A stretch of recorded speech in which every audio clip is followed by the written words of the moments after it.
लोकतंत्र का उत्सव मनाया और मनाते जा रहे हैं। और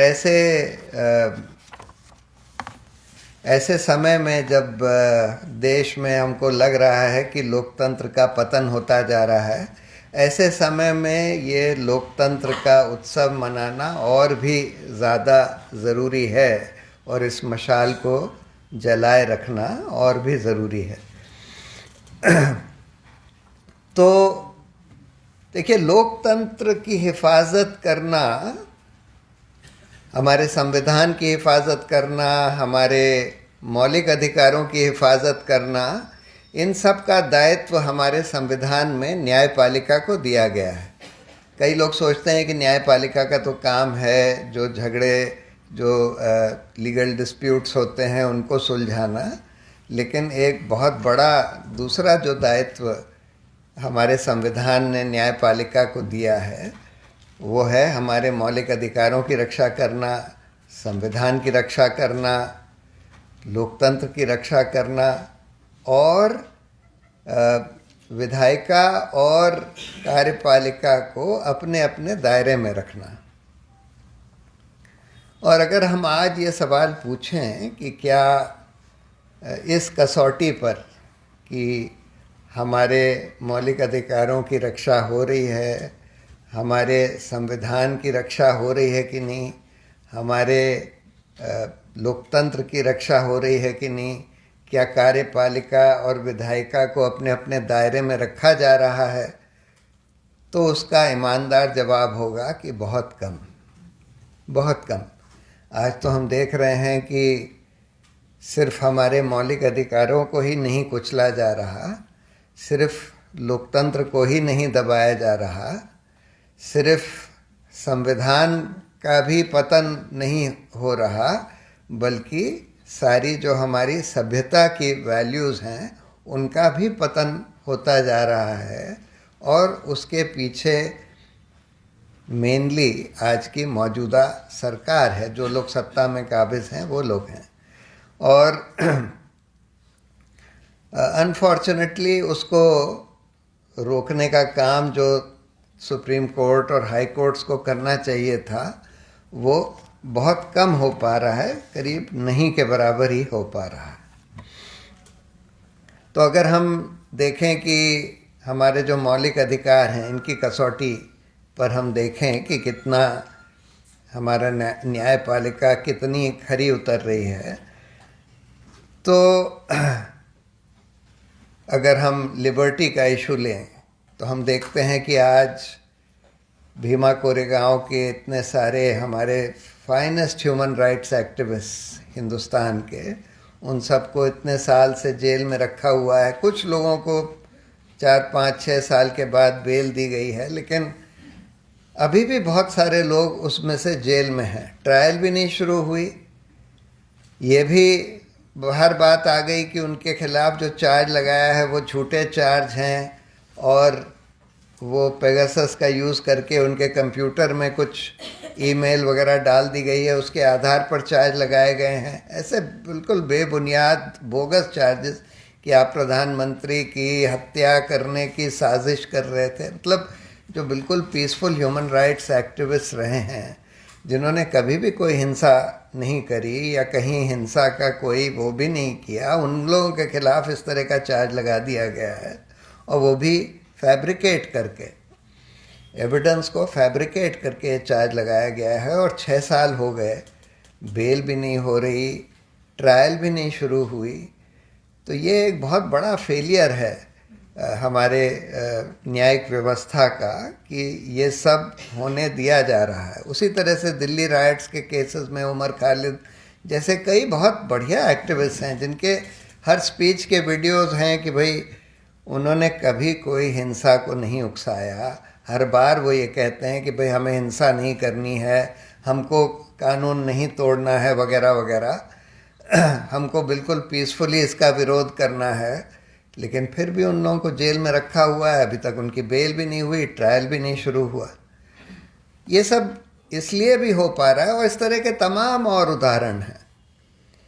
इसलिए भी हो पा रहा है क्योंकि ऐसे कानून बना दिए गए हैं, जैसे unlawful activities prevention act, prevention of money laundering act, ये सब जो हैं काले कानून हैं, क्योंकि इसमें एक तो खैर अनलॉफुल, एक्चुअली ये टेररिज्म के खिलाफ एक कानून था, लेकिन उसमें डेफिनेशन में अनलॉफुल एक्टिविटी के डेफिनेशन में डाल दिया है questioning the territorial integrity of India amounts to unlawful activity, promoting disaffection against India amounts to unlawful activity. यानी कि अगर आप, जब ये सेडिशन का मुद्दा सुप्रीम कोर्ट गया, सेडिशन का कानून अंग्रेज़ों ने बनाया था, promoting disaffection against the government amounts to sedition, और उसको बहुत सीरियस क्राइम डिक्लेयर कर दिया था।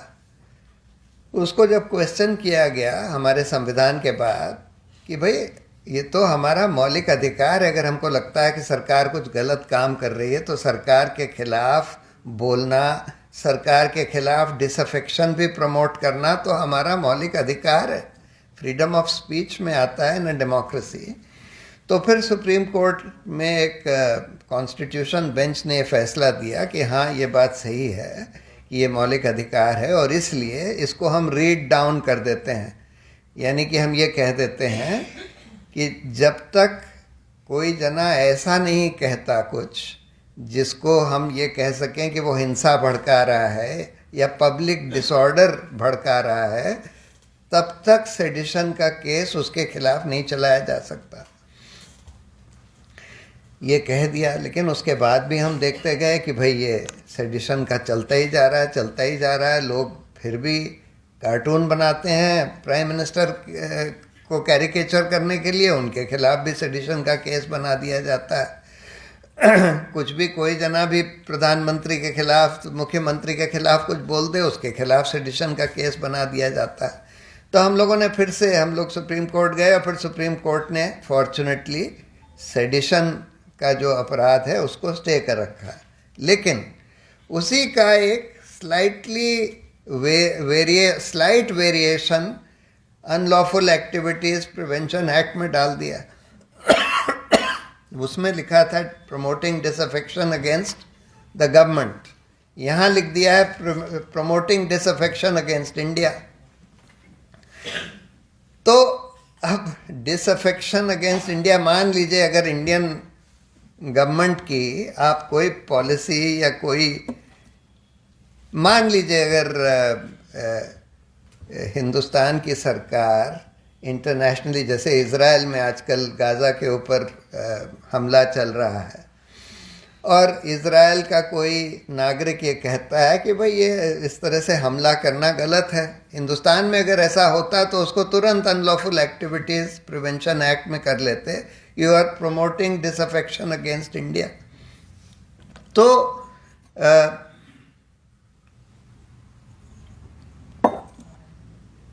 एक तो इसमें ये प्रॉब्लम है, दूसरा उसमें बेल का जो प्रोविज़न है बिल्कुल फ़र्क कर दिया है। नॉर्मल बेल का कानून ये कहता है कि bail is a right, jail is the exception, और आप बेल तभी डिनाई कर सकते हैं when a person is under trial और अंडर इन्वेस्टिगेशन, अगर तीन में से एक कंडीशन कम से कम प्रेजेंट हो। या तो ये एक जेन्युइन सीरियस एप्रीहेंशन हो कि अगर इसको बेल पर छोड़ दिया तो ये ट्रायल फेस ही नहीं करेगा, भाग जाएगा। दूसरा, अगर इसको बेल पर छोड़ दिया तो ये एविडेंस से टैम्पर करेगा। तीसरा, इसने बहुत एक घिनौना अपराध किया है, रेप मर्डर वगैरह का, ये सीरियल रेपिस्ट है, सीरियल मर्डरर है, इसको छोड़ दिया तो फिर से रेप और मर्डर करेगा। अगर इन तीन में से कोई भी कंडीशन प्रेजेंट नहीं है तो आपको बेल देनी पड़ेगी, ये नॉर्मल कानून है। लेकिन यूएपीए और पीएमएलए में बेल के बारे में जो प्रावधान है उसमें ये लिख दिया कि bail shall not be given unless the magistrate और द जज says that there is not even a prima facie case against the accused. अब इन्वेस्टिगेशन खत्म नहीं हुआ, ट्रायल शुरू नहीं हुई, कैसे कोई जना कह दे कि भाई there is not even a prima facie case against the accused. अगर कोई झूठा, मतलब आपने किसी का बिल्कुल झूठा 161 का स्टेटमेंट रिकॉर्ड कर लिया कि मैंने इसको देखा कि ये यहाँ पर ये कॉन्स्पिरेसी कर रहा था, कि मैंने इसको देखा कि यहाँ पर ये कर रहा था। बिल्कुल झूठा। अब वो झूठा है, लेकिन ट्रायल के पहले तो हम उसको झूठा साबित नहीं कर सकते, लेकिन फिर भी बेल डिनाई कर दी जाएगी। और ऐसे काले कानून पीएमएलए, यूएपीए जैसे, जो कि बिल्कुल हमारे मौलिक अधिकार जो article 21 right to life and liberty का है उसके बिल्कुल खिलाफ हैं, उनको भी बजाय स्ट्राइक डाउन करने के सुप्रीम कोर्ट ने उल्टा कर दिया। अभी एक बटाली का जजमेंट दिया सुप्रीम कोर्ट ने, जिसमें यह कह दिया कि बेल देते समय आप ये भी नहीं देख सकते कि जो एविडेंस किसी के खिलाफ पुलिस ने बोला है कि भाई इसके खिलाफ ये एविडेंस है कि इसने ये अपराध किया, कि वो एविडेंस कानून में एडमिसिबल है कि नहीं, ये भी नहीं देख सकते बेल के समय, ये बोल दिया। तो बजाय उस कानून को स्ट्राइक डाउन करने के कि भाई ये तो हमारे संविधान में जो मौलिक अधिकार हैं उसके खिलाफ है, उल्टा कर दिया, उसको और ड्रैकोनियन बना दिया। तो अगर लिबर्टी के कसौटी पर देखें तो सुप्रीम कोर्ट और आज की जुडिशरी, आज की न्यायपालिका बिल्कुल खरी नहीं उतर रही है। आर्टिकल 19 के राइट्स अगर हम देखें कि भाई फ्रीडम ऑफ स्पीच, जो सिविल राइट्स जिनको कहा जाता है, फ्रीडम ऑफ असेंबली, तो आज हम देख रहे हैं कि स्पीच के लिए, जैसे त्रिपुरा का हम एक केस कर रहे हैं कि कुछ लोगों ने जब त्रिपुरा में बड़ा जब जल रहा था, जैसे आज मणिपुर जल रहा है, तो कुछ लोगों ने ट्वीट किया त्रिपुरा इज़ बर्निंग, उनके खिलाफ यूएपीए लगा दिया कि भाई तुम अनलॉफुल एक्टिविटी कर रहे हो। कुछ लॉयर्स ने जाकर फैक्ट फाइंडिंग करी वहाँ और उसकी एक रिपोर्ट जारी करी, उनके ऊपर यूएपीए लगा दिया। असेंबली और प्रोटेस्ट के तो स्पेसेस करीब करीब बंद कर दिए हैं। अभी मैं कल अहमदाबाद में था, वहाँ पर एक ह्यूमन राइट्स की कॉन्फ्रेंस थी, तो उनको वो कॉन्फ्रेंस एक प्राइवेट जो वहाँ का पब्लिक इंटरेस्ट लॉयर है आनंद याग्निक, उसके दफ्तर के ऊपर जो टेरेस है उस पर रखनी पड़ी, क्योंकि वहाँ पर सेक्शन 144 नहीं लगाया जा सकता। अदरवाइज पूरे सिटी में सेक्शन 144 लगाया हुआ है कि 5 आदमी से ज़्यादा इकट्ठा नहीं हो सकते। यानी कि कोई प्रोटेस्ट, कोई मीटिंग आप होल्ड नहीं कर सकते। और इसको भी हमारी जुडिशरी जो है चलने दे रही है। दिल्ली में ये चलता चला जा रहा है। हम लोगों ने एक केस किया था कि भाई इन्होंने तो पूरे सिटी में 144 लगा दिया है। तब फिर सुप्रीम कोर्ट ने कुछ आदेश दिया, लेकिन आज भी ये हालत है कि पूरे सिटी में 144 लगा हुआ है। सिर्फ आप जंतर मंतर में प्रोटेस्ट कर सकते हैं और उसकी भी परमिशन लेनी पड़ेगी। तो आर्टिकल 19 के राइट्स भी मतलब बिल्कुल कुचले जा रहे हैं, जो हमारे सिविल राइट्स हैं। लेकिन सुप्रीम कोर्ट जो है देख रहा है, मूक दर्शक बनकर बैठा हुआ है। आर्टिकल 14 को अगर आप लें तो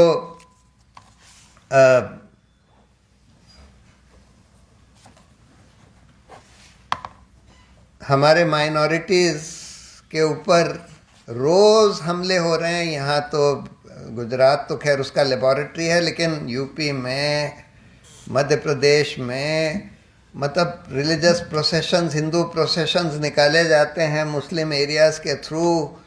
हर तरह के भड़काऊ गाने चलाए जाते हैं। लोग त्रिशूल, स्वॉर्ड्स, लाठी, बंदूक लेकर वहाँ से निकलते हैं, प्रोवोक करते हैं। और अगर किसी ने भी कुछ भी रेजिस्ट कर लिया, कई बार तो मस्जिदों में जाकर हिंसा भी करते हैं। और किसी ने अगर रेजिस्ट भी कर लिया तो उल्टा उन लोगों के खिलाफ केस बना दिया जाता है। जिन लोगों को, जो विक्टिम्स हैं, उन्हीं के खिलाफ केस बना दिया जाता है। अभी तो एक केस ऐसा आया यूपी का कि एलिगेशन ये था कि आपने रिलीजियस प्रोसेशन के ऊपर थूका।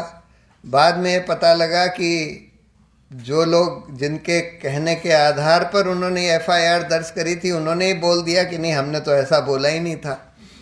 लेकिन फिर भी उन लोगों को जेल में डाल दिया, और सिर्फ जेल में ही नहीं डाल दिया, उनके घर तोड़ दिए बुलडोज़र लगाकर। और ये बिल्कुल खुलेआम चल रहा है, जिसको बुलडोज़र जस्टिस कहते हैं। किसी भी कानून में इसका कोई इजाज़त नहीं है कि आप किसी का घर इस तरह से बुलडोज कर दें, ये कह के कि भाई इसने कोई अपराध किया है। पहली बात तो उसका अपराध प्रूव नहीं हुआ है किसी भी कोर्ट ऑफ लॉ में। आपने सिर्फ एलिगेशन लगा दिया कि इसने ये थूक दिया, कहीं प्रूव नहीं हुआ है। और दूसरी बात, अगर प्रूव भी हो जाए वो अपराध, तो उसका आप घर थोड़ी तोड़ सकते हैं।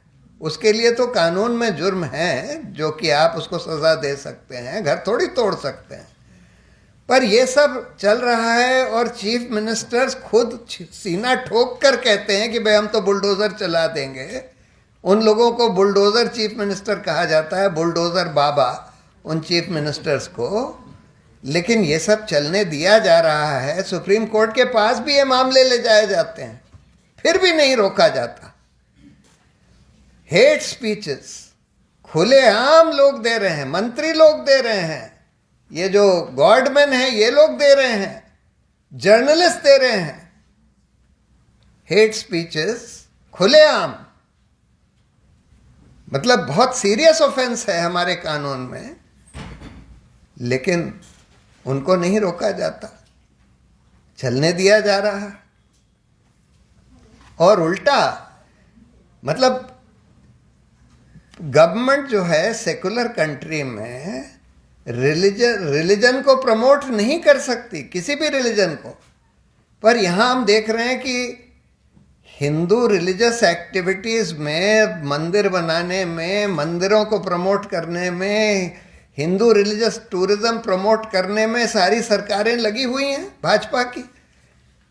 पब्लिक पैसा खर्च किया जा रहा है, और उसको अगर कोई क्वेश्चन करता है कोर्ट में, अभी जैसे हाल में हुआ यहाँ बम्बई में, कुछ स्टूडेंट्स ने क्वेश्चन किया कि भाई ये छुट्टी क्यों डिक्लेयर करी जा रही है, इसके लिए कि भाई मंदिर का उद्घाटन हो रहा है।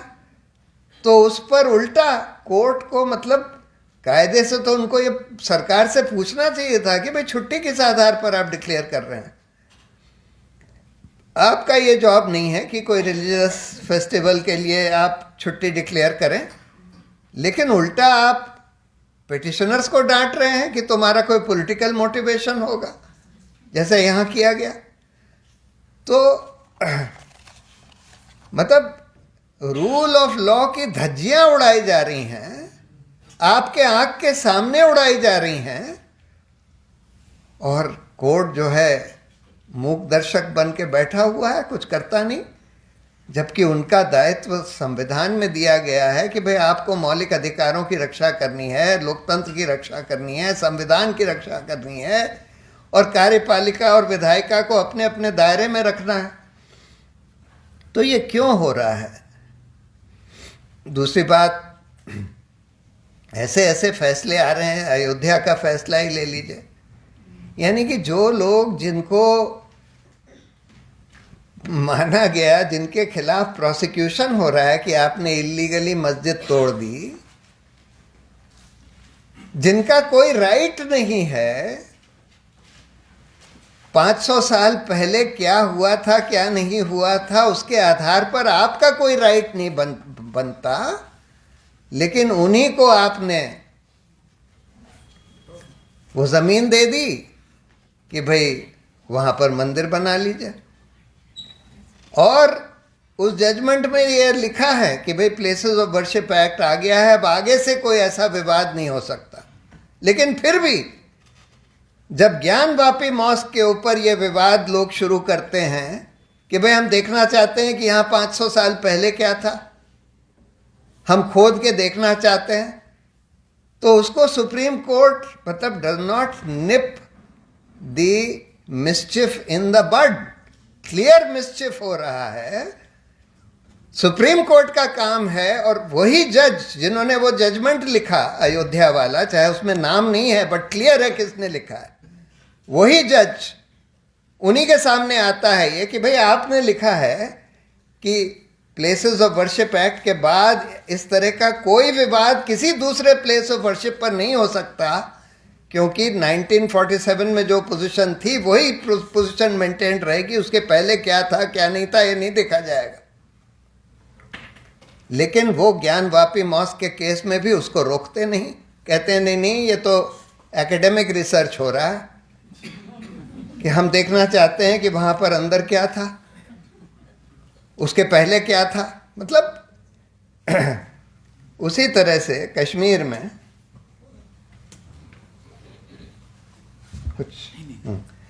कश्मीर के फैसले में ये कह देते हैं, देखिए वो तो सारा ही जजमेंट गलत है मेरी राय में, आपने ये बोल दिया इफेक्टिवली कि गवर्नर्स रूल लगाकर या प्रेसिडेंट्स रूल लगाकर आप राज्य को आप इरिवर्सिबली बदल सकते हैं, किसी भी राज्य को, यानी कि उसको आप यूनियन टेरिटरी बना सकते हैं, उसमें उसका आप विभाजन कर सकते हैं, क्योंकि उस समय स्टेट गवर्नमेंट तो है ही नहीं, आपने वहाँ प्रेसिडेंट्स रूल लगा दिया है, स्टेट असेंबली को आपने सस्पेंड कर रखा है या डिसॉल्व कर दिया है। तो इसलिए जो कॉन्स्टिट्यूशन में लिखा है कि भाई उसकी कम से कम राय लेनी पड़ेगी वगैरह वगैरह, उसका आप सब you can throw all that to the wind. मतलब 370 को अगर आप छोड़ भी दें, ये जो इशू था कि आपने गवर्नर्स रूल लगाकर कश्मीर में उनकी बगैर कंसेंट से, उनसे बगैर कंसल्ट किए उस राज्य को बदल दिया, यूनियन टेरिटरी बना दिया, इस पर उन्होंने बोल दिया, एक तो ये बोल दिया कि हाँ प्रेसिडेंट्स रूल में प्रेसिडेंट तय कर सकता है, फिर बोल दिया कि अच्छा यूनियन टेरिटरी बन सकता था या नहीं बन सकता था इसमें हम जाएंगे ही नहीं, क्योंकि सॉलिसिटर जनरल हमको अश्योर कर रहे हैं कि हम इसको रिवर्स कर देंगे। अरे सॉलिसिटर जनरल कौन होता है? कल वो मिहिर देसाई वहाँ थे, वो कह रहे थे कि पहले हम सुनते थे कि चीफ जस्टिसों के नाम से कोर्ट जाना जाता था अमेरिका में भी, कि ये बर्गर का कोर्ट है, ये वॉरेन का कोर्ट है वगैरह वगैरह। अब तो सुप्रीम कोर्ट को जाना जाता है कि ये तुषार मेहता का कोर्ट है। अब चीफ जस्टिस का नाम भी नहीं आता, यानी कि आपने तुषार मेहता वो कोई भी नहीं होते अश्योरेंस देने के लिए। वो कैसे, वो तो लेजिस्लेटिव एक्ट है ना, अगर आप उसको वापस स्टेट बनाएंगे यूनियन टेरिटरी से हटाकर, तो वो तो पार्लियामेंट के थ्रू होगा। तो तुषार मेहता पार्लियामेंट का कैसे एश्योरेंस दे सकता है? लेकिन आपने वो मान लिया और बोल दिया कि अच्छा ये तो वापस हो जाएगा, तो इसलिए हमको ये सब तय करने की ज़रूरत ही नहीं है। अडानी हिंडनबर्ग वाले मामले में आपने ये बोल दिया, पहले तो ऐसी कमेटी बना दी जिसमें एक आदमी तो कि हम चाहते हैं कि ये इंक्वायरी करे कि भाई सेबी ने अडानी वाले मामले में ठीक से इन्वेस्टिगेशन किया कि नहीं किया। और उस कमेटी में कौन है? एक आदमी जो है वो अडानी का पार्टनर है, दूसरा आदमी अडानी का लॉयर है, तीसरा आदमी अडानी नहीं, तीसरा आदमी जो है उसका खुद इन्वेस्टिगेशन सीबीआई कर रही थी आईसीआईसीआई वाले स्कैम में। आपने ऐसी कमेटी बना दी और आखिर में ये कह दिया कि हम ये भी नहीं देखेंगे कि डीआरआई ने 2014 में एक चिट्ठी लिखी जो हम लोग रिकॉर्ड पर लाए थे कि सेबी को, कि देखिए अडानी ने 7,000 करोड़ से ज़्यादा ओवर इन्वॉइसिंग से टैक्स हेवन्स में पैसा वो लोग साइफन आउट करके ले गए, और वो पैसा यहाँ के स्टॉक मार्केट में उन्होंने लगाया है, लगता है अपनी कंपनियों में लगाया है, उसका भी आपने नहीं देखा। और जिन अखबारों ने वो सब डिटेल्स पब्लिश किए कि भाई कैसे ये दिखाई दे रहा है कि अडानी ने ही वो पैसा लगाया है जिसके कारण सारे रूल्स का वायलेशन हुआ है, वो भी बगैर देखे आपने बोल दिया कि नहीं नहीं सेबी जो कर रहा है बड़ा अच्छा है। तो हम ये देख रहे हैं कि इस समय सुप्रीम कोर्ट की स्वतंत्रता जो है पूरी तरह से चरमराई हुई है। ये बात ठीक है कि अभी भी कई अच्छे जजेस हैं, कभी कभी कोई अच्छे जजमेंट्स आ जाते हैं सुप्रीम कोर्ट से। अभी वो बिल्किस बानो का बहुत अच्छा जजमेंट आया, बहुत अच्छे जजेस ने वो जजमेंट दिया। हम लोग उस दिन आकलन कर रहे थे एक एक करके कि भाई कितने जजों को हम मानते हैं कि जो अच्छे हैं अभी भी सुप्रीम कोर्ट में। तो अभी भी हम ये कह सकते हैं कि एटलीस्ट 1/3 जजेस सुप्रीम कोर्ट में अभी भी अच्छे हैं। तो ये नहीं कह सकते कि सब गड़बड़ हैं, लेकिन ज़्यादातर का हम ये देख रहे हैं कि उनकी स्वतंत्रता चरमराई हुई है। तो ये क्यों हो रहा है, ये हमको समझना होगा। उसका एक कारण ये है कि जब बहुत स्ट्रॉन्ग फैसिस्ट गवर्नमेंट होती है तो कई बार जो जजेस बहुत स्ट्रॉन्ग नहीं होते, हिम्मत वाले नहीं होते, वो उनके सामने झुक जाते हैं, वो घुटने टेक लेते हैं। और कुछ हद तक तो इस वजह से हो रहा है क्योंकि ये जो सरकार है बहुत स्ट्रॉन्ग फैसिस्ट सरकार दिखती है, जैसे कि इमरजेंसी में मिसेस गांधी की सरकार दिखती थी। लेकिन इमरजेंसी में भी 10 हाई कोर्ट्स ने ये बोला कि जब फंडामेंटल राइट्स सस्पेंडेड है तब भी हेबियस कॉर्पस मेंटेनेबल है। सिर्फ सुप्रीम कोर्ट में 5 सीनियर जजेस में से 4 डर गए, गिर गए, झुक गए और उन्होंने बोल दिया कि नहीं, हेबियस कॉर्पस मेंटेनेबल नहीं है। लेकिन आज जजों का कैरेक्टर बदल गया है थोड़ा। उस तरह के जो हिम्मत वाले जजेस उस समय थे इमरजेंसी के दौरान, वो और भी कम हो गए हैं। अभी भी हैं, थोड़े बहुत हैं, लेकिन बहुत कम हो गए। तो इस वजह से कुछ तो उसकी वजह से हो रहा है। दूसरा, जो पोस्ट रिटायरमेंट जॉब्स का जो ल्योर होता है, कोई जना ह्यूमन राइट्स कमीशन का चेयरमैन बनना चाहता है, एक साहब बन गए।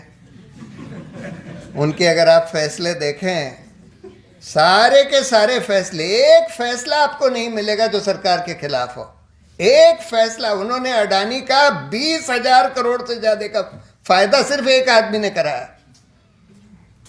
जो आज ह्यूमन राइट्स कमीशन के चेयरमैन बने हुए हैं।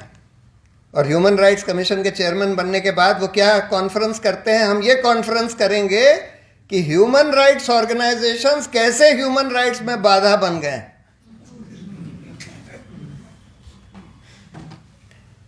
और कुछ साहब हैं जो राज्यसभा में जाना चाहते हैं, राज्यसभा में बैठते नहीं हैं, अटेंडेंस नहीं होती, लेकिन जाना चाहते हैं। और सरकार को भी सूट करता है कि भाई इनको राज्यसभा में भेज दो। हम ये कह सकेंगे कि भाई एक मुख्य न्यायाधीश सुप्रीम कोर्ट के ये कहते हैं कि बेसिक स्ट्रक्चर डॉक्ट्रिन गलत है। तो कुछ लोग गवर्नर बनना चाहते हैं, उनको गवर्नर बना दिया गया है, कई जजेस गवर्नर बन गए हैं।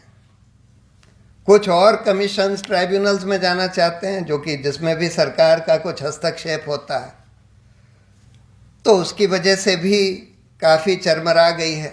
जैसे अरुण जेटली ने एक बार पार्लियामेंट में बोला था कि the post retirement jobs influence pre retirement judgments, और ये बिल्कुल सही बात है। लेकिन अनफॉर्चुनेटली वो सिलसिला चलता चला जा रहा है, और उसमें आप 2 चीज़ें कर सकते थे। या तो ये कहते कि भाई पोस्ट रिटायरमेंट जॉब्स नहीं दिए जाएंगे जजों को, या ये कहते कि उसमें सरकार का कोई हस्तक्षेप नहीं होगा, एक एकदम इंडिपेंडेंट कमेटी ही तय करेगी कि किस जज को कौन सा पोस्ट रिटायरमेंट जॉब दिया जाए। तो एक ये है कारण। तीसरा कारण ये है कि जो जुडिशल अपॉइंटमेंट्स हो रहे हैं, देखिए एक समय ऐसा था, आई वुड से कि अप टिल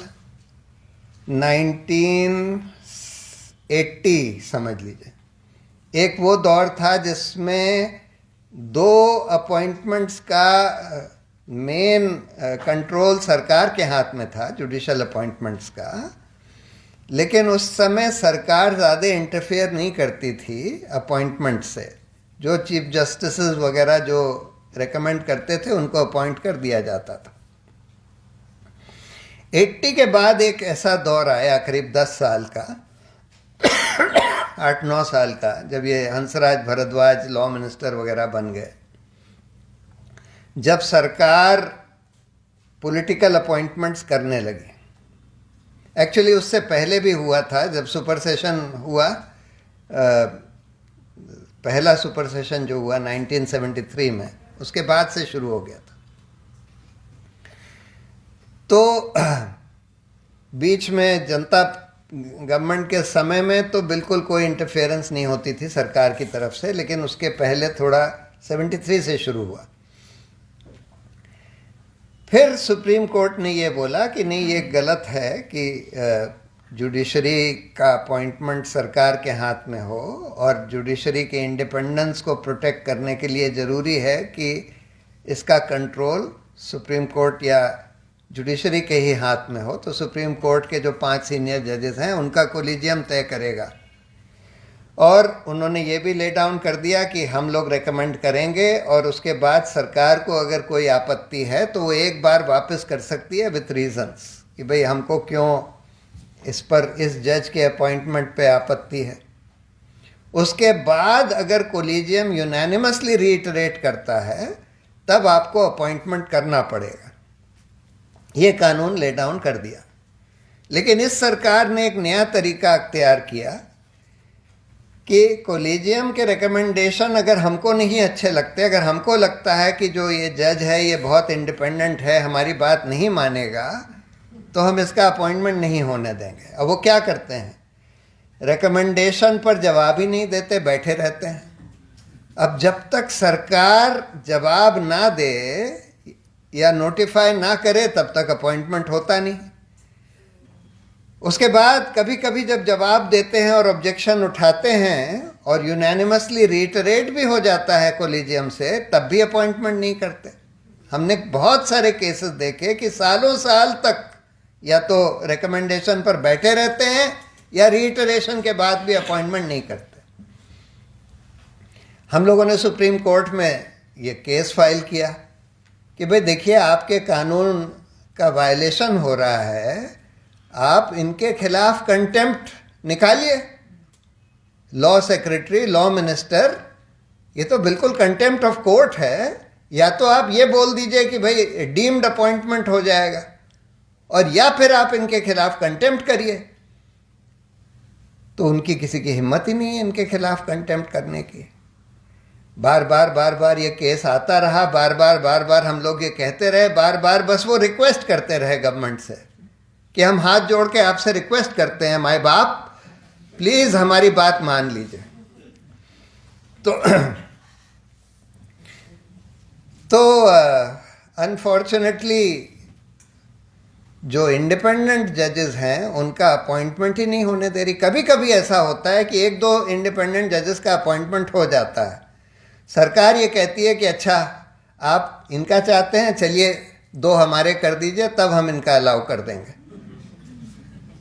तो ये भी हो रहा है। चौथा जो सबसे भयानक रीज़न है वो ये है कि हमने ये बात कई सोर्सेस से सुनी है और बिल्कुल सही लगती है कि सरकार ने तरीका निकाला है कि हर जज के ऊपर सारी एजेंसीज का इस्तेमाल करके, IB, CBI, income tax, ED, सब का इस्तेमाल करके एक डोसियर बनाती है कि अच्छा इस जज की कोई कमज़ोरी है क्या, कहीं इसके कोई बच्चों की, इसके स्पाउस की कोई कमज़ोरी है क्या। और अगर कोई कमज़ोर नब्ज़ पकड़ ली किसी भी जज की तो उससे फिर उनको इन्फ्लुएंस करती है।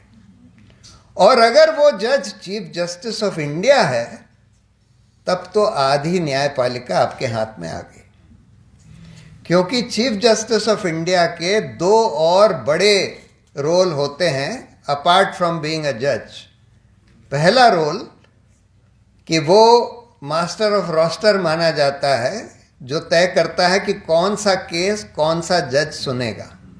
दो इसके बारे में रूल्स बने हुए हैं, प्रैक्टिस रूल्स बने हुए हैं, लेकिन हम देख रहे हैं कि कई बार चीफ जस्टिस जो हैं उन रूल्स की धज्जियां उड़ाकर, उन रूल्स को वायलेट करके बिल्कुल जो पॉलिटिकली सेंसिटिव केसेस हैं वो बिल्कुल उन अपने चहेते जजेस के सामने भेजते हैं जिनका पता है कि भाई ये इस तरह से इस केस का फैसला करेंगे।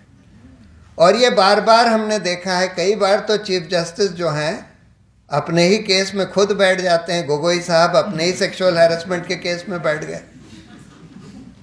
दीपक मिश्रा साहब अपने ही केस में उन्होंने कॉन्स्टिट्यूशन बेंच बनाकर खुद बैठ गए, जो मेडिकल कॉलेज स्कैम वाला केस था। तो मास्टर ऑफ रोस्टर की ऐसी पावर है, और यही बात जो चार चीफ जस्टिस थे, चार सीनियर जजेस थे सुप्रीम कोर्ट के, नंबर 2, नंबर 3, नंबर 4, नंबर 5, उन्होंने प्रेस कॉन्फ्रेंस करके यही बात बोली थी कि उस समय के मौजूदा चीफ जस्टिस अपने मास्टर ऑफ रोस्टर की पावर का दुरुपयोग कर रहे हैं, जिससे हमारा लोकतंत्र खतरे में है। तो एक तो ये बहुत बड़ी पावर है जिसका दुरुपयोग करके कोई भी चीफ जस्टिस ये तय कर सकता है कि कोई भी पॉलिटिकली सेंसिटिव केस किस तरह से तय होगा। और अगर वो सरकार के कब्जे में आ जाता है किसी भी वजह से, उसकी कोई कमज़ोर नब्ज अगर सरकार ने पकड़ ली, तब फिर वो सारे पॉलिटिकली सेंसिटिव केसेस ऐसे जज या ऐसी बेंच के सामने भेजता है जिसका पता है कि सरकार के हक में करेंगे। ये सबको पता होता है कि कौन से जजेस सरकारी जजेस हैं, कौन से जजेस कमज़ोर जजेस हैं, कौन से जजेस इंडिपेंडेंट जजेस हैं, सबको पता होता है। जब मैंने ये कौन से करप्ट जजेस हैं, जब मैंने ये बात बोली थी कि half, in my view about half of the last 16-17 chief justice have been corrupt, तो उस पर जब मेरे खिलाफ कंटेम्प्ट नोटिस इशू किया कोर्ट ने, तो मेरे फादर ने उसमें एक इंटरवेंशन फाइल करा। मैंने तो नाम नहीं बोले थे 16-17 चीफ जस्टिस के, उन्होंने बाकायदा सारे नाम लेकर एक लिस्ट फाइल करी और सबके सामने लिख दिया corrupt corrupt corrupt, honest honest honest, और 2 के सामने क्वेश्चन मार्क।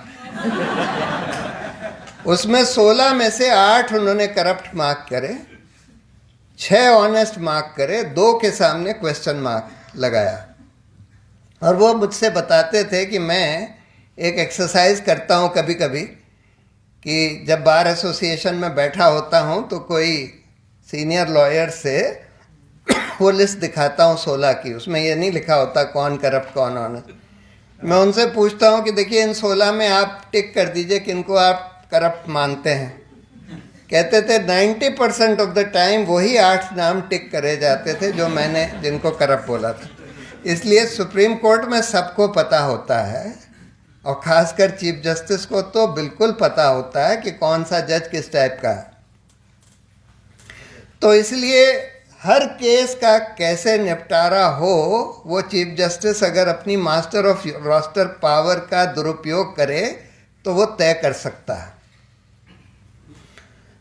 दूसरा पावर एक चीफ जस्टिस के पास और होती है, जिसको कहते हैं he is the prime mover in the matter of judicial appointments. यानी कि जब कोलिजियम तो 5 जजों का होता है, वो जब फैसला लेता है कि हम इन 3 जजेस को अपॉइंट करना चाहते हैं, तो चीफ जस्टिस वो कोलिजियम का डिसीजन गवर्नमेंट को भेजता है। अगर गवर्नमेंट का प्रेशर आया या चीफ जस्टिस खुद नहीं चाहता था कुछ लोगों को और बाकी मेंबर्स ऑफ द कोलिजियम चाहते थे, इसलिए कोलिजियम ने फैसला ले लिया, तो चीफ जस्टिस अगर उस रिकमेंडेशन को फ्रस्ट्रेट करना चाहता है तो वो रिकमेंडेशन आगे भेजता ही नहीं। और कई बार ऐसा हुआ है। जस्टिस मदन लोकुर ने अपने इंटरव्यू में बताया था कि 2 जजेस का नाम कोलिजियम ने तय किया था, सुप्रीम कोर्ट लाने के लिए, लेकिन उनका नाम गोगोई साहब ने आगे भेजा ही नहीं, क्योंकि सरकार नहीं चाहती थी उनको, उन जजेस को। तो इस वजह से अगर चीफ जस्टिस को किसी तरह से सरकार ने घेर लिया तो आधी न्यायपालिका सरकार के हाथ में आ जाती है। अब सवाल यह है कि इसका हम लोग क्या कर सकते हैं। देखिए, इसमें कई रिफॉर्म्स की ज़रूरत है। पहली बात तो ये है कि चलिए रिफॉर्म्स के बारे में मैं बात करूंगा। पहले जुडिशल अकाउंटेबिलिटी के बारे में बात कर लेता हूं। तो ये तो इंडिपेंडेंस की बात हो गई कि इंडिपेंडेंस क्यों चरमरा गई है, और जिसकी वजह से, जैसे उन 4 जजेस ने बोला, कि लोकतंत्र खतरे में आ गया है। क्योंकि जब न्यायपालिका की इंडिपेंडेंस चरमरा जाए तो फिर ना तो हमारे मौलिक अधिकार की रक्षा होगी, ना संविधान की रक्षा होगी, ना लोकतंत्र की रक्षा होगी, और यही हो रहा है। दूसरी प्रॉब्लम यह है जुडिशल अकाउंटेबिलिटी की, यानी जवाबदेही की, कि अगर कोई जज करप्ट हो जाए या मिसकॉन्डक्ट करने लगे या अपनी पावर्स का दुरुपयोग करने लगे तो उसका क्या होगा। संविधान में न्यायपालिका को प्रोटेक्ट करने के लिए, उसकी स्वतंत्रता प्रोटेक्ट करने के लिए ये कह दिया है कि भाई रिमूवल किसी जज का सिर्फ इम्पीचमेंट के थ्रू हो सकता है, और इम्पीचमेंट को बहुत डिफ़िकल्ट प्रोसेस बना दिया कि पहले तो 100 MP साइन करके इम्पीचमेंट मोशन दें, फिर स्पीकर या वाइस प्रेसिडेंट उसको एडमिट करे, फिर 3 जजों की इंक्वायरी कमेटी बनाई जाती है, वो उसका ट्रायल करे, और उसके बाद अगर वो होल्ड करते हैं कि भाई ये गिल्टी हैं ऑफ सीरियस मिसकॉन्डक्ट, तब मामला फिर से पार्लियामेंट में जाता है और दोनों हाउसेस में 2/3 मेजॉरिटी से पास होना होता है, लोकसभा राज्यसभा में, and an absolute majority of the total strength of the house. तो रामास्वामी के केस में क्या हुआ, हम लोगों ने इम्पीचमेंट मोशन बनाया, बहुत सारे चार्जेस का एविडेंस निकाला, 125 MP से साइन कराया, स्पीकर को दिया, स्पीकर ने एडमिट कर लिया, एक अच्छी इंक्वायरी कमेटी बनाई जिसके चेयरमैन जस्टिस सावंत थे, 2 और बड़े अच्छे जजेस थे, जस्टिस PD देसाई थे जो बहुत ही लेजेंडरी जज महाराष्ट्र और यहाँ अहमदाबाद के रहे हैं, और एक जूरिस्ट थे जस्टिस चिन्नप्पा रेड्डी। बहुत बढ़िया इंक्वायरी कमेटी थी एक्चुअली उस बार क्योंकि उसमें ये लिखा है, रवि रे चीफ स्पीकर थे उस समय, और स्पीकर तो कानून में ये लिखा है कि that the speaker has to decide the inquiry committee after consulting the chief justice of India. Chief justice उस समय रंगनाथ मिश्रा थे, जिनकी रेपुटेशन बहुत अच्छी नहीं थी, तो उनको पूछना था, उनको कंसल्ट करना था। तो मेरे फादर ने एडवाइस किया रवि रे साहब को कि देखिए, आप उनसे ये मत पूछिएगा कि किन जजों को हम अपॉइंट करें, आप उनसे ये बोलिए कि हम इन 3 जजों को अपॉइंट करना चाहते हैं, आपकी कोई आपत्ति है क्या। तो उन्होंने इन 3 का नाम बोला और सीधा पूछा कि इन 3 जजेस में से आपकी कोई आपत्ति है क्या। तो कहते हैं नहीं, आपत्ति तो नहीं है। तो उन्होंने बोला ठीक है, बस थैंक यू हो गया कंसल्टेशन। तो इस वजह से उन लोगों ने उनको, क्योंकि अच्छे जजेस थे, बहुत ईमानदार, होशियार, स्ट्रॉन्ग, इंडिपेंडेंट, तो उन्होंने ट्रायल कंक्लूड करके बोल दिया कि हाँ, इन्होंने बहुत सीरियस मिसकॉन्डक्ट किया है। मामला पार्लियामेंट में वापस गया वोटिंग के लिए। कांग्रेस पार्टी उस समय मेजॉरिटी में थी, उनकी सरकार थी, उन्होंने डिसाइड कर लिया कि भाई हम एब्सटेन करेंगे, और लोकसभा में उन्होंने सब ने एब्सटेन कर लिया, विद द रिजल्ट कि जो रेजोल्यूशन था फॉर रिमूवल ऑफ द जज वो यूनानिमसली तो पास हुआ, लेकिन absolute majority of the total strength of the house नहीं हो पाई। 272 वोट चाहिए थे, वो नहीं थे, तो इसलिए फेल हो गया। अभी दूसरा जो एक दीपक मिश्रा का इम्पीचमेंट की कोशिश हुई, कि वो उनके खिलाफ कई बहुत सारे सीरियस चार्जेस थे। हम ही लोगों ने इम्पीचमेंट मोशन उनका ड्रॉ किया था। कांग्रेस पार्टी ने हिम्मत करके कुछ अपने एमपी से साइन करा के, कुछ और एमपी से साइन करा के, ऑपोजिशन के एमपी से साइन करा के राज्यसभा में दे दिया। राज्यसभा में वाइस प्रेसिडेंट के सामने जाता है, उनको एडमिट करना होता है। वो तो पॉलिटिकल आदमी थे, उन्होंने रिजेक्ट कर दिया। उसको चैलेंज किया गया रिजेक्शन को सुप्रीम कोर्ट में। सुप्रीम कोर्ट में बेंच कौन बनाता है? वही चीफ जस्टिस जिनके खिलाफ इम्पीचमेंट मोशन था। उन्होंने बेंच बना दी और उस बेंच ने बोल दिया कि नहीं, ये रिजेक्शन ठीक है। वो उसके वाइस प्रेसिडेंट के ऊपर है, वो चाहे तो एक्सेप्ट करे, चाहे रिजेक्ट करे। तो ये जो इम्पीचमेंट का प्रोसेस है, ये बिल्कुल ठीक नहीं है जुडिशल अकाउंटेबिलिटी के लिए। ये तो एक तो पॉलिटिकल प्रोसेस है, बहुत मुश्किल प्रोसेस है, वगैरह वगैरह। उसके बाद फिर जब जस्टिस वर्मा चीफ जस्टिस थे, तो उन्होंने एक चीफ जस्टिस कॉन्फ्रेंस करी, सारे हाई कोर्ट के चीफ जस्टिस को बुलाया और एक कोड ऑफ कॉन्डक्ट ड्रॉप किया सारे जजों के लिए। ये दूसरी बात है कि वो कोड ऑफ कॉन्डक्ट आज बहुत सारे जजेस नहीं फॉलो कर रहे हैं। उसमें तो ये भी है कि आप पॉलिटिशियंस के मीटिंग्स वगैरह में नहीं जाएंगे, पॉलिटिशियंस वगैरह से नहीं मिलेंगे, ये सब भी है। लेकिन आज तो हम देख रहे हैं कि बहुत सारे जजेस जो हैं वो तो खुले मंच पर कह देते हैं कि prime minister is my hero. ये इज़ क्या क्या बोल दिया था इन्होंने, ये मिश्रा जो थे, कि is a visionary and so on and so fourth. तो उस कोड ऑफ कॉन्डक्ट को इन्फोर्स करने के लिए उन्होंने बोला कि हम एक इन हाउस कमिटी बनाएंगे। अगर कोई कंप्लेंट आती है किसी जज के खिलाफ, तो एक इन हाउस कमिटी बनेगी, वो चीफ जस्टिस बनाएगा और उनसे इंक्वायरी करवाएंगे कि उसमें एक सिटिंग जज होगा सुप्रीम कोर्ट का, एक सिटिंग चीफ जस्टिस होगा हाई कोर्ट का, एक और कोई होगा, और ये इंक्वायरी करेंगे। और फिर अगर इंक्वायरी में हमने पाया कि भाई ये ठीक नहीं है, तो हम इम्पीचमेंट रेकमेंड कर देंगे, ये बोला गया। लेकिन होता क्या है कि हम लोगों ने इतने सारे जजों के खिलाफ कंप्लेंट्स दी चीफ जस्टिस को, ज़्यादातर सब बगैर देखे कूड़े में फेंक दिए जाते हैं या देखकर कूड़े में फेंक दिए जाते हैं, कि क्योंकि जिस जज के खिलाफ कंप्लेंट है उसका कोई ना कोई कनेक्शन है चीफ जस्टिस के संग। सब कनेक्शन निकाल ही लेते हैं, बना ही लेते हैं। ये जो कहते हैं ना कि जुडिशल ब्रदरहुड, इसमें बहुत ट्रूथ है।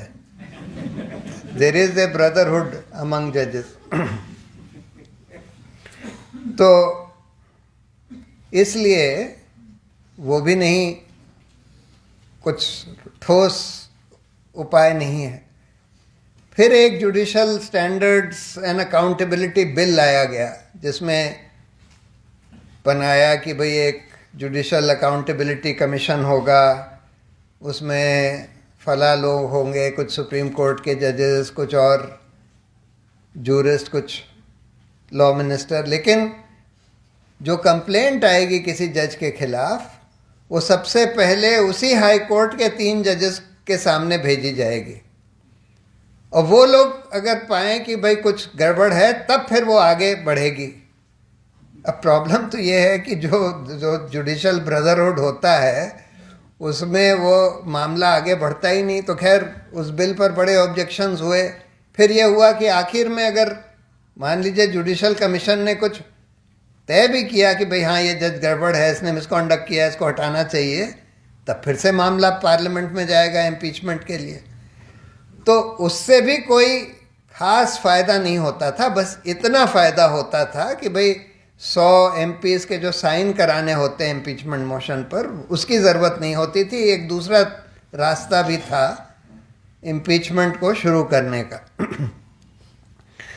तो वो भी कोई ठीक नहीं। जो हम लोगों की ज़रूरत है वो तो एक बिल्कुल इंडिपेंडेंट जुडिशल कंप्लेंट्स अथॉरिटी या जुडिशल कॉन्डक्ट कमीशन कह सकते हैं, जो भी उसका नाम रखिए, जो सरकार से भी इंडिपेंडेंट हो, जुडिशरी से भी इंडिपेंडेंट हो, जिसमें कुछ रिटायर्ड जजेस हो सकते हैं, लेकिन कुछ और भी लोग होने चाहिए जिनके सामने लोग कंप्लेंट्स भेजें, वो लोग उसकी इंक्वायरी, उनके पास एक इन्वेस्टिगेटिव मशीनरी भी हो जो उसके ज़रिए इन्वेस्टिगेशन भी करा सकें, उसके बाद फिर जज का ट्रायल होल्ड करके, और अगर वो फिर होल्ड करें कि उसने मिसकॉन्डक्ट किया, उसको रिमूव होना चाहिए, तो वो रिमूवल या कोई भी और डिसिप्लिनरी एक्शन उस जज के खिलाफ सजेस्ट कर सकते हैं, और वो जो भी वो जुडिशल कॉन्डक्ट कमीशन जो तय करेगा वो फिर मान्य होगा, फिर कोई पार्लियामेंट वगैरह में नहीं जाना होगा।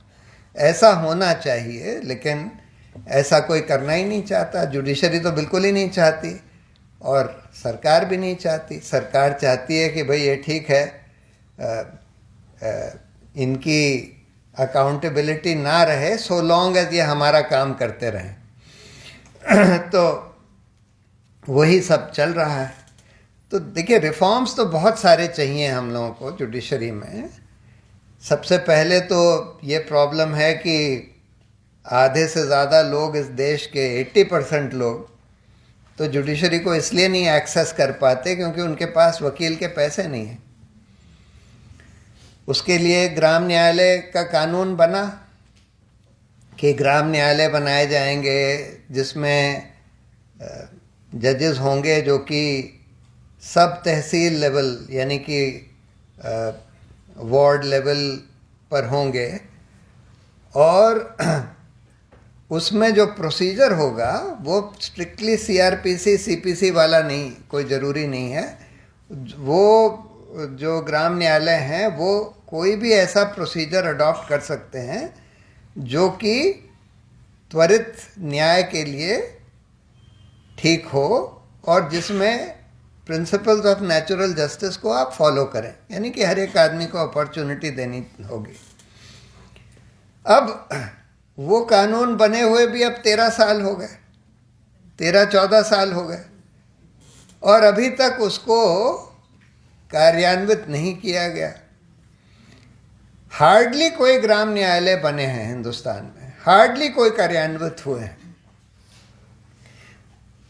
एक्चुअली तो हम लोगों को उस तरह के न्यायालय बनाने की ज़रूरत है जिसमें कि आम आदमी बगैर वकील के जा सके। एक इनफॉर्मल कोर्ट सिस्टम होना चाहिए।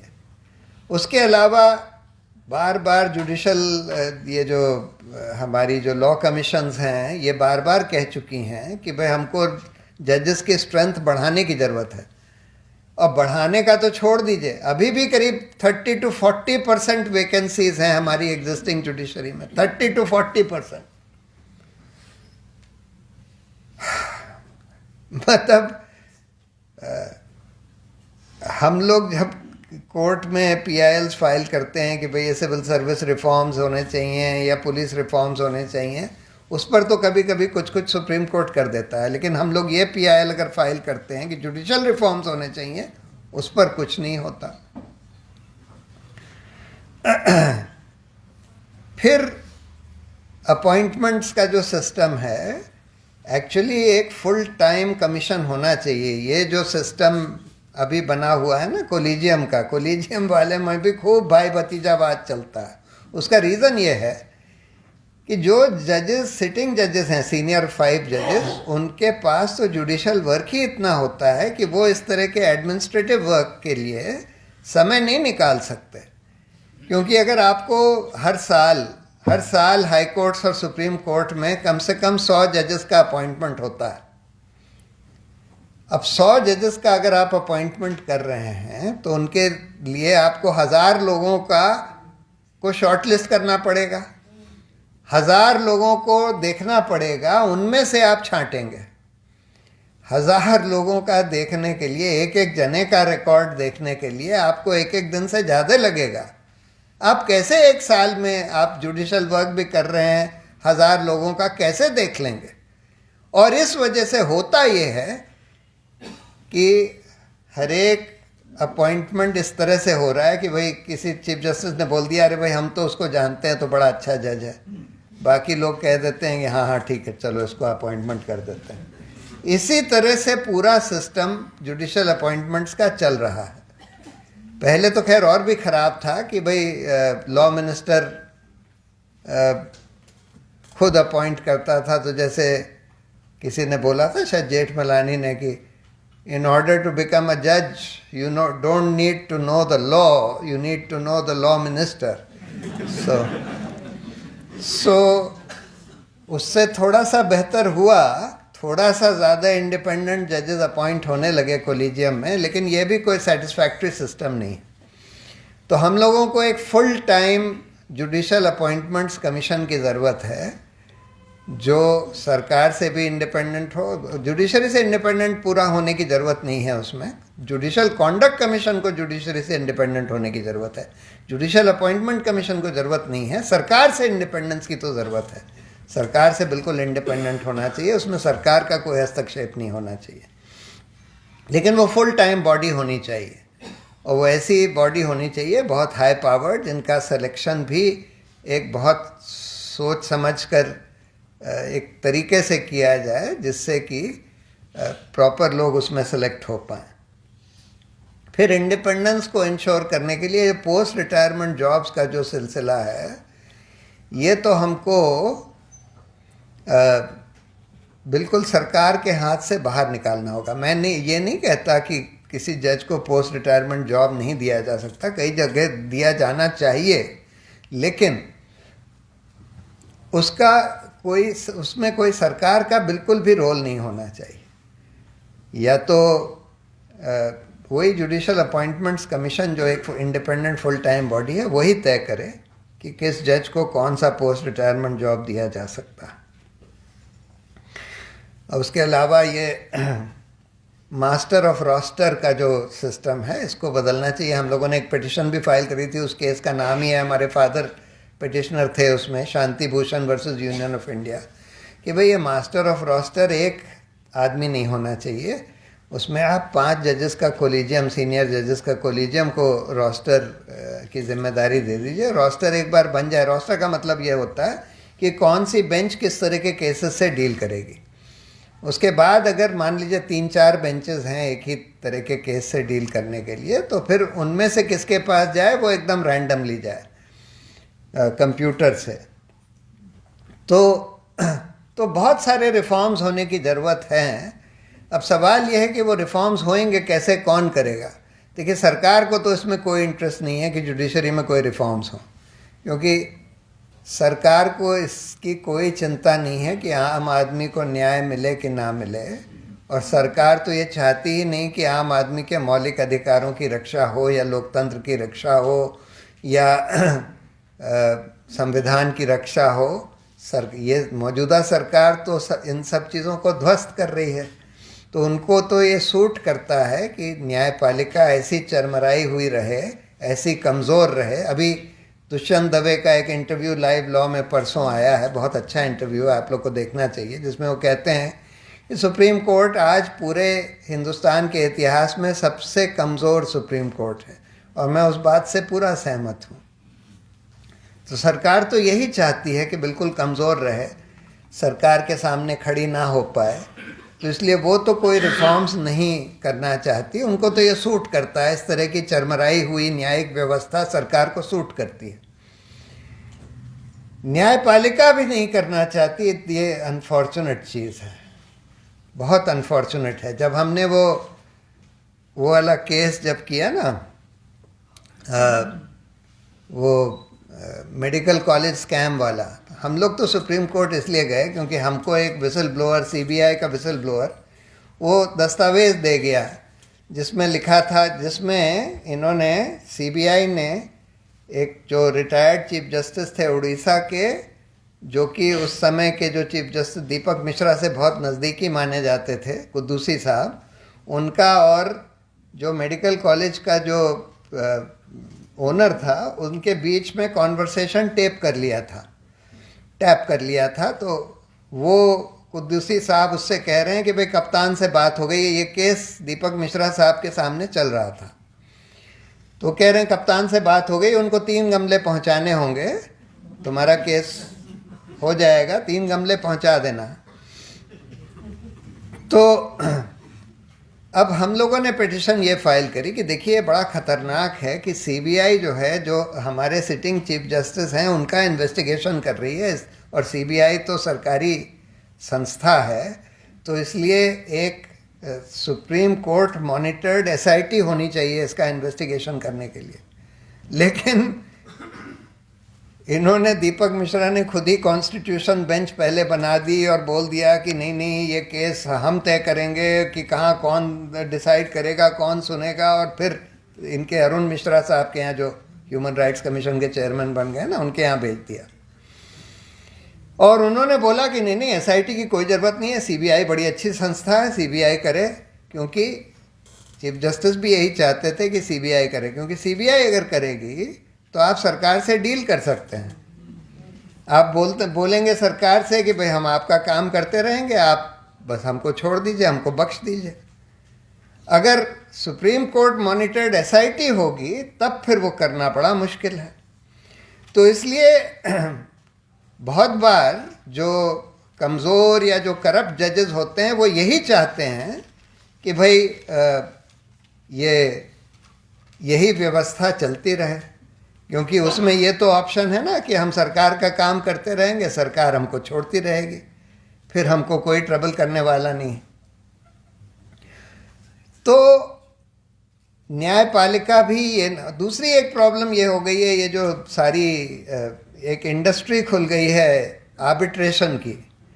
अब आर्बिट्रेशन की इंडस्ट्री इसलिए चल रही है क्योंकि मौजूदा न्यायिक व्यवस्था चरमराई हुई है, और इस इंडस्ट्री में जजों को खूब, रिटायर्ड जजों को खूब पैसा बन रहा है। कोई जना कमा रहा है 2 करोड़, कोई जना 5 करोड़ साल में, वगैरह वगैरह, इस इंडस्ट्री के द्वारा, इस इंडस्ट्री के थ्रू।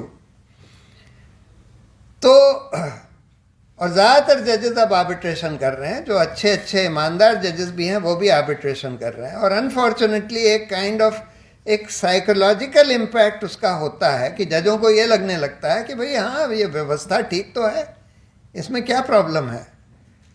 उनको ये नहीं समझ में आता कि जो कॉमन मैन है उसको क्या प्रॉब्लम हो रही है। तो इस वजह से ये चलती जा रही है। तो जुडिशरी भी कोई रिफॉर्म नहीं करना चाहती, कोई सब्सटेंशियल रिफॉर्म नहीं करना चाहती। तो ये कैसे होगा? ये रिफॉर्म करने के लिए फिर हम लोगों को ख़त्म हो गया, फिनिश। ये रिफॉर्म करने के लिए जनता को खड़ा होना पड़ेगा। देखिए, हम लोग जो हैं, the consumers of justice are the real stakeholders in a working system of justice. जब तक एक सिटीजन्स या कंज्यूमर्स ऑफ जस्टिस का मूवमेंट नहीं बनता फॉर जुडिशल रिफॉर्म्स, तब तक ना तो सरकार कुछ करेगी, ना न्यायपालिका कुछ करेगी। जुडिशल रिफॉर्म्स का एक मूवमेंट, जो जैसे हमें वहाँ कश्मीर में बनाया था ना, association of parents of disappeared persons, APDP, जो भुक्तभोगी हैं, जो त्रस्त हैं इस सिस्टम से, जिनको जुडिशरी की ज़रूरत है जस्टिस के लिए, मौलिक अधिकारों की रक्षा करवाने के लिए, उन लोगों को खड़ा होना पड़ेगा एक मूवमेंट खड़ा करने के लिए, तब जाकर कोई सुधार हो पाएंगे। यही मैं कहना चाहता था। बहुत बहुत धन्यवाद। Thank you.